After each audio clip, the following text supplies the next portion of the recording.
We were promised a future that never arrived. And in the United States, that promise became especially powerful during the mid-20th century, when post-World War II America entered an era of unmatched industrial confidence, rapid suburban expansion, and technological optimism,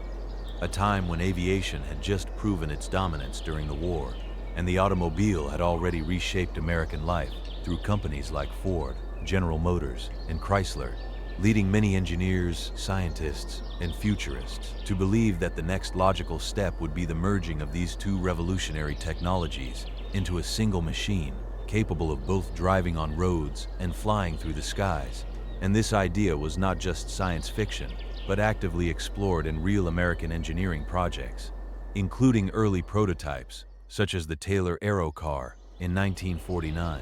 which was a functioning roadable aircraft that could be driven on highways and then converted into a light plane, receiving even FAA certification for limited use, while companies like Convair in the late 1940s developed experimental flying car concepts backed by significant aviation expertise, reflecting a serious belief that personal air transportation could become mainstream. And during the same era, American magazines such as Popular Science and Popular Mechanics regularly published detailed illustrations of futuristic cities, where highways existed in the sky above places like New York, Chicago, and Los Angeles, showing families commuting in personal flying vehicles and envisioning a world where congestion on Earth would be eliminated entirely, a vision reinforced by influential figures, including Henry Ford, who famously predicted that the combination of airplane and automobile would eventually become a reality. And as the decades progressed into the 1960s and 1970s,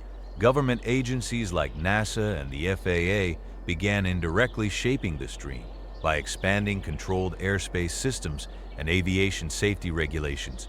Because while the idea of flying cars sounded appealing, the reality of managing thousands or millions of low-altitude personal aircraft over densely populated cities like New York, San Francisco, and Washington, D.C. introduced challenges that had never existed before in transportation history, including collision avoidance, weather unpredictability, noise pollution, pilot skill requirements, and infrastructure limitations. And even though research continued through the late 20th century with companies like Moeller International attempting vertical takeoff prototypes, such as the Moeller Skycar, most projects failed to achieve commercial viability due to extreme technical complexity, high cost of development, and lack of regulatory approval. While the aviation system in the United States was simultaneously becoming one of the safest and most structured in the world, with tightly controlled air corridors, commercial flight paths, and strict FAA regulations that made uncontrolled low-altitude traffic nearly impossible to integrate. And yet the dream never fully disappeared, because in the 21st century, new American startups like Terrafugia, backed in part by MIT Research, and Aleph Aeronautics, which has recently gained attention for developing electric vertical takeoff and landing vehicles with FAA experimental approval, have revived the idea in a more controlled form, suggesting that flying vehicles may eventually exist, but only within strict regulatory frameworks and limited use cases, rather than the open personal freedom once imagined in the 1950s. And today, the United States stands at a point where drone technology, autonomous flight systems, and urban air mobility programs are actively being tested in cities under government supervision.